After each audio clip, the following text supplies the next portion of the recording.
जय हिंद दोस्तों, कैसे हैं आप लोग। आई होप कि आप सब अच्छे ही होंगे। उम्मीद है आपकी प्रिपरेशन भी सही तरीके से चल रही होगी। जैसा कि आप सबको पता है, कल से हम लोगों ने शुरू कर दी है मॉडर्न हिस्ट्री की सीरीज। तो ये सीरीज ज़्यादा दिन तक नहीं चलेगी। मैं सोच रहा हूँ कि प्रत्येक सप्ताह में फ्राइडे और सैटरडे के दिन हम लोग मॉडर्न हिस्ट्री को कवर करें, क्योंकि हमने एंशिएंट हिस्ट्री और मेडाइवल हिस्ट्री को पूरी तरह से कवर कर लिया है। यदि हम लोग पॉलिटी की बात करें तो एम लक्ष्मीकांत की बुक को पूरी तरह से कवर कर लिया है। इकोनॉमिक्स भी हमने कवर किया, जियोग्राफी भी हम लोग कवर कर रहे हैं। तो इस तरह से सभी सब्जेक्टों को साथ में लेकर चलने की कोशिश करेंगे। जो CNA वाले विद्यार्थी हैं, डेली सुबह करंट अफेयर वाले लाइव क्लास में घबराएं नहीं। सैटरडे और फ्राइडे की न्यूज़ भी हम लोग मंडे के दिन कवर कर लेंगे। तो आप लोग बिल्कुल भी होपलेस ना हो, परेशान ना हो। उन विद्यार्थियों की क्यूरियोसिटी दूर करने के लिए मैं ये बीच में क्लासेस लेकर आ रहा हूँ जिन्हें ये लग रहा है कि सर जीएस को पूरी तरह से स्टॉप कर दिया। ऐसा बिल्कुल भी नहीं है। अगर मैंने सारे सब्जेक्ट कवर करवाए हैं डियर, तो मैं मॉडर्न हिस्ट्री भी कवर करूंगा। तो आप लोग बेफिक्र होकर सिर्फ प्रिपरेशन फोकस करिए। ये मेरे ऊपर छोड़ दीजिए कि कौन सा सब्जेक्ट कब मिलने वाला है। तो चलिए सेशन की शुरुआत करेंगे। सेशन की शुरुआत करने के पहले थोड़ी सी हम लोग भूमिका क्रिएट करेंगे कि इस वीडियो से मैं आप लोगों को कैसे जोड़ूं। तो पहली रिक्वेस्ट तो ये होगी कि इस वीडियो के डिस्क्रिप्शन में लिंक मिलेगी, आप लोग पुराने वीडियोस देख लें। यदि नहीं देख रहे हैं, आपको लग रहा है कि उसकी ज़रूरत नहीं है, तो घबराइए मत। इसी वीडियो से आप लोगों को सब कुछ नया लगेगा और समझ में आएगा। मैं थोड़ी सी भूमिका बनाता हूँ। परिस्थिति कैसी है इंडिया की कि भारतवर्ष में अब पूरी तरह से ब्रिटिश ईस्ट इंडिया कंपनी का शासन चल रहा था। बिल्कुल सही तरीके से है ना, आप सबको पता है। कल के वीडियो में आपने देखा, कंपनी ने अपना विस्तार शुरू कर दिया। भारतवर्ष के सभी देशी जो रियासतें थी देशी, उन पर इन्होंने कब्जा कर लिया। और उसके बाद भारत के पड़ोस के जो देश थे उन पर भी इन्होंने कब्जा किया। उस पर कब्जा करने का लक्ष्य क्या था कि अगर हम उन पर कब्जा कर लेंगे तो कोई भी विदेशी आक्रमण यदि करेगा तो पहले हम वहीं उन्हें परास्त कर देंगे। इंडिया में वो आ ही नहीं पाएगा, क्योंकि इंडिया को सोने की चिड़िया कहा जाता था। यहाँ से वो लोग लूट घसोट शुरू कर चुके थे। अब उन्हें व्यापार करना था तो पूरी तरह से कर मुक्त व्यापार चाहिए था। तो उसके लिए इन्होंने साम्राज्य का विस्तार किया। उसके बाद 1857 की क्रांति हो जाती है। लोगों में थोड़ा जुनून आ जाता है कि हम लोग ब्रिटिशर्स को भगा के अपनी स्वयं की सत्ता स्थापित करें। तो कुछ लोगों की सहायता से, जो देसी रियासतें थीं, कुछ रियासतें उनके साथ भी थीं, तो उन्होंने सहायता करके 1857 की क्रांति को पूरी तरह से खत्म करवाया। जिन लोगों ने उसका प्रतिनिधित्व किया था उनकी हत्या की गई, कुछ भाग गए। उसके बाद उन्हें ऐसा लगा कि हम क्यों ना अब भारत पर पूरी तरह से अपनी सत्ता को काबिज कर दें। अभी वो अप्रत्यक्ष रूप से थे, सहायक संधि करते थे, व्यक्तिगत सिद्धांत लगाते थे, हड़प नीति के तहत वो लोग राज्यों को मिलाते थे। लेकिन अब क्या हुआ, 1858 में एक अधिनियम लाया गया।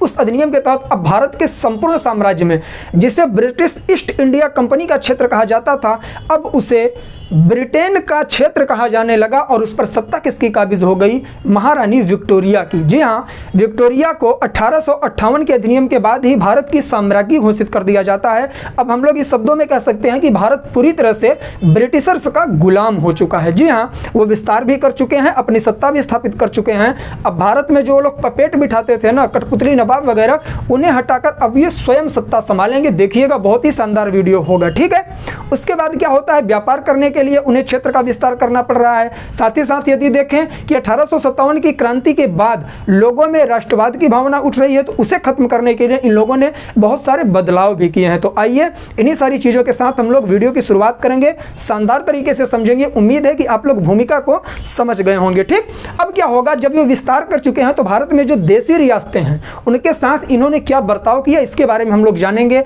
यूपीएससी के मेंस में यह टॉपिक पूरी तरह से इंपॉर्टेंट है। प्रीलिम्स में भी नीतियां पूछी जाती हैं और वनडे एग्जाम में यहां से नीतियों का ईयर पूछा जाता है। ठीक, समझिएगा, मेरे साथ सारे पॉइंट क्लियर होंगे। देशी रियासतों के प्रति ब्रिटिशर्स की नीति क्या थी डियर, ये जानना है हमें। कोई भी वैधानिक नीति, वैधानिक स्थिति की नीति नहीं बनाई गई। ठीक है, मतलब कि कोई भी ऐसी नीति नहीं बनाई गई कि ज्यादा समय तक चले। स्थायी नीति का अभाव रहा। क्यों? क्योंकि राजनीतिक सर्वोच्चता के लिए वो इसमें बदलाव कर रहे थे, क्योंकि उन्हें अपनी सत्ता स्थापित करना है। एक नीति लागू कर देंगे, लोग विद्रोह कर देंगे। तो उन्होंने कहा हम कोई नीति तो नहीं लेकर चलेंगे, लेकिन अस्थायी रूप से नीतियां लागू करेंगे, समय समय पर उसे परिवर्तित करते रहेंगे अपनी सत्ता को सर्वोच्च बनाने के लिए, क्योंकि बहुत सारी रियासतें ऐसी थी जो इनकी अधीनता स्वीकार नहीं कर रही थी। ठीक, उसी समय इन्हें कैसे कब्जे में लिया जाए रियासतों को, इसकी बात हो रही थी। तो उस समय जो नीतियां लाई गई थी मैं आपको बताऊं, ये याद रखिएगा, इंपॉर्टेंट फैक्ट है। विलियम ली वार्नर नाम के एक लेखक हैं, उनकी पुस्तक है the native state of India.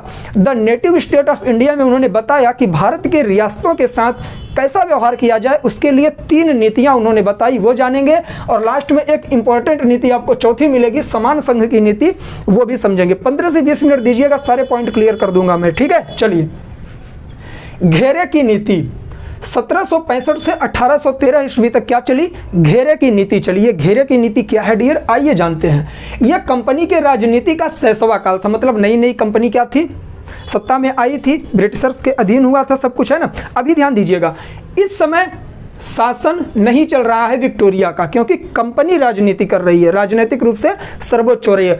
हम लोग देखेंगे कि यहां पर पूरी तरह से महारानी विक्टोरिया को शासक बनाया जाएगा जब अधीनस्थ संघ की नीति लाई जाएगी 1858 के बाद। अभी कंपनी के बारे में जानिए। तो कंपनी की राजनीति का शैशवा काल था, सीमित उत्तरदायित्व लिया गया और हस्तक्षेप की नीति अपनाई गई कि हम जो रियासतें हैं उन्हें सीमित उत्तरदायित्व देंगे, अधिकार अपने पास रखेंगे, उत्तरदायित्व उन्हें देंगे। इसी को कहते हैं द्वैध शासन।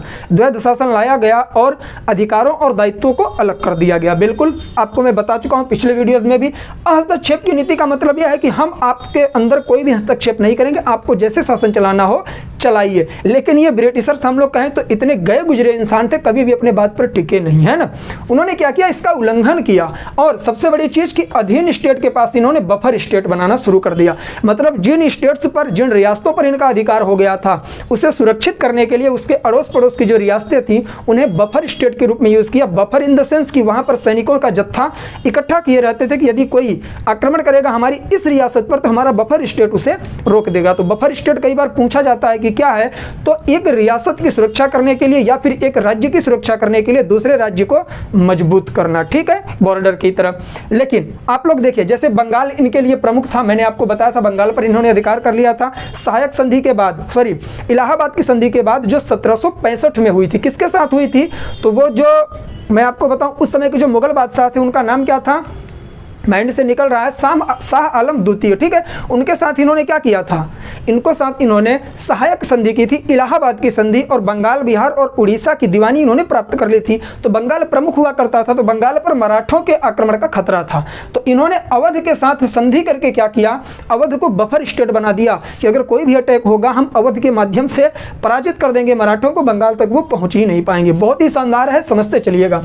वारेन हेस्टिंग्स ने इस नीति का उल्लंघन किया। किस नीति का, हस्तक्षेप की नीति का। हस्तक्षेप की नीति का मतलब है हम आपके साथ युद्ध वगैरह कुछ नहीं करेंगे।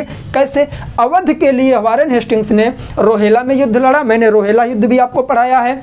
मराठा युद्ध लड़ा, वो भी मैंने आपको पढ़ा दिया। फिर द्वितीय आंग्ल मैसूर युद्ध, द्वितीय आंग्ल मैसूर युद्ध भी हुआ। द्वितीय आंग्ल मैसूर युद्ध किसके साथ हुआ था डियर, तो हैदर अली के साथ, जो टीपू सुल्तान के पिता थे, है ना, टीपू सुल्तान। उसके बाद आया है तो तीसरा आंग्ल मैसूर युद्ध टीपू सुल्तान के साथ हुआ, जिसमें श्रीरंगपट्टनम अपनी राजधानी की रक्षा करते हुए टीपू सुल्तान मारा गया था, ठीक। चलिए, उसके बाद यदि देखें तो लॉर्ड कॉर्नवालिस ने भी इसका उल्लंघन किया। कैसे, उसने टीपू सुल्तान के साथ तृतीय आंग्ल मैसूर युद्ध लड़ा था, है ना। तो ये चीजें आप लोग याद रखिएगा। यदि मैं आपको बताऊं कि द्वितीय आंग्ल मैसूर युद्ध और तृतीय आंग्ल मैसूर युद्ध के मध्य में क्या हुआ था, एक छोटा सा युद्ध हुआ था, पोटानोवा का युद्ध, वो याद रखिएगा।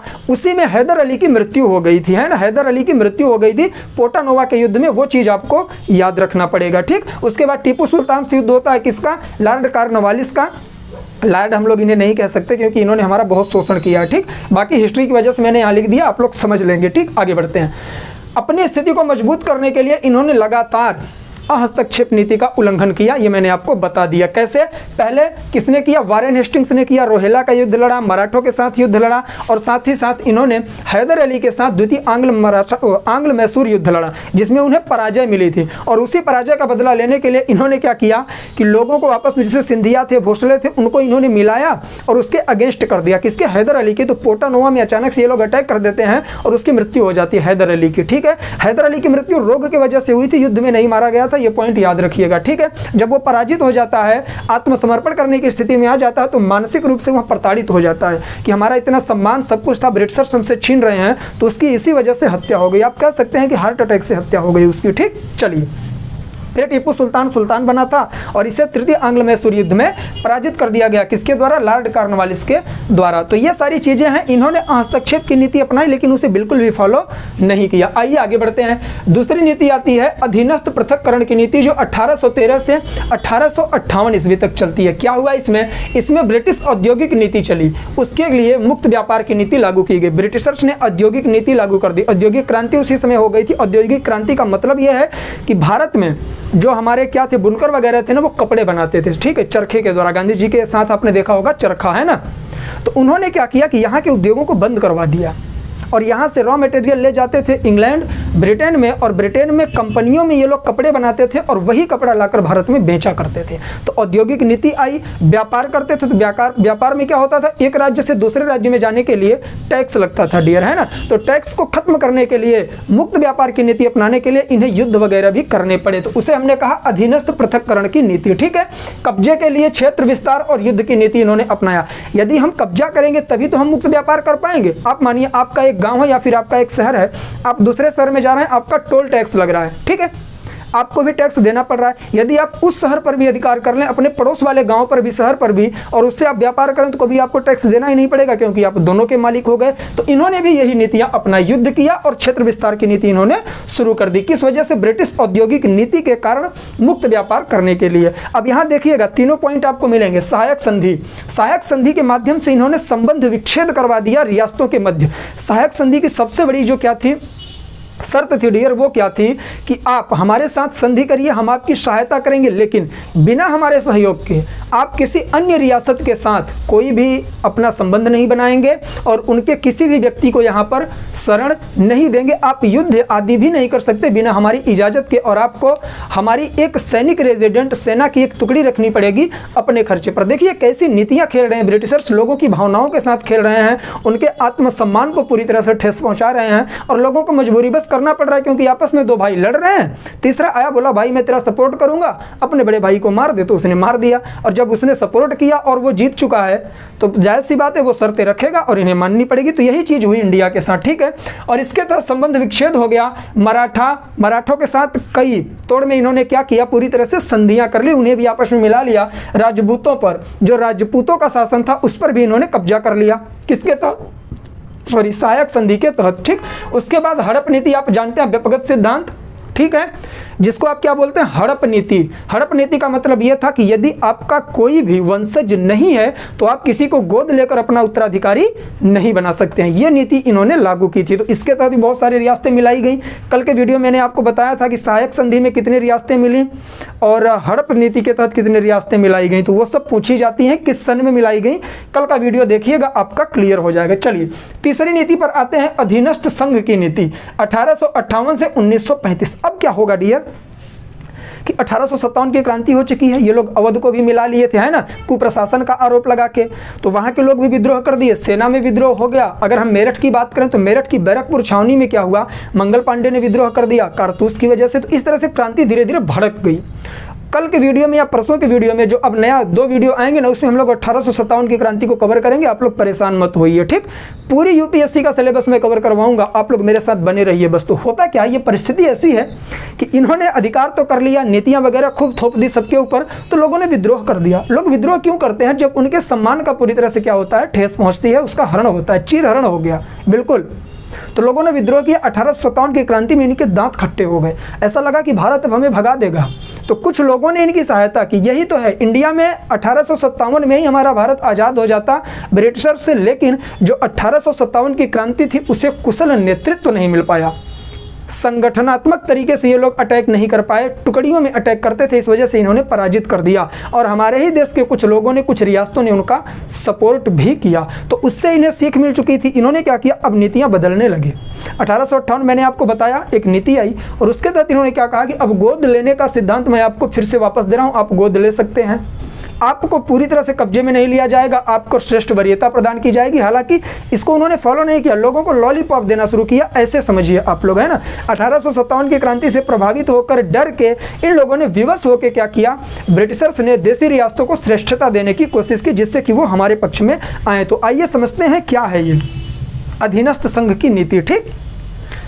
1857 की क्रांति से इन्हें सीख मिली कि हमें लोगों को मिलाकर रखना है। रियासतों से अलगाव की नीति का इन्होंने त्याग कर दिया। अलगाव की नीति का इन द सेंस ये है कि अलगाव की नीति के तहत रियासतों पर ये बहुत सारे क्या करते, कर ठोक दिया करते थे, उनके साथ ज्यादती किया करते थे। तो उसे पूरी तरह से त्याग दिया। इन्हें पता था कि फिर से विद्रोह होगा तो हम बचने वाले नहीं हैं। इनके लिए शुक्र यह था कि सिर्फ उत्तर भारत में ही 1857 की क्रांति रह गई, दक्षिण भारत तक पहुंची ही नहीं, अन्यथा ये पूरी तरह से भगा दिए जाते। क्योंकि दक्षिण भारत में ही आप देखें तो बंगाल, मद्रास और मुंबई 3 ही इनके ऐसे रेजिडेंट थे जहाँ पर इन्होंने अपने मुख्यालय खोल रखे थे। ठीक, चलिए, भारतीय प्रशासन में रियासतों को श्रेष्ठता देने का प्रयास किया गया। बिल्कुल, मैंने आपको बताया ये चीज। विलय की नीति का त्याग कर दिया गया कि अब हम आपका विलय अपने आप में नहीं करेंगे, आप हमारे नियंत्रण में स्वतंत्र रूप से शासन करिए, ऐसा कहा गया। ठीक, जैसे केंद्र की सत्ता और राज्य की सत्ता। ठीक, आगे बढ़ते हैं। गोद लेने का अधिकार वापस लौटा दिया गया, मतलब आप अब गोद ले सकते हैं, जो मैंने आपको बताया अभी। ठीक, 1876 में अब क्या होता है, ब्रिटिश सर्वोच्चता वैधानिक तौर पर भारत में आ जाती है। 1800 कब में,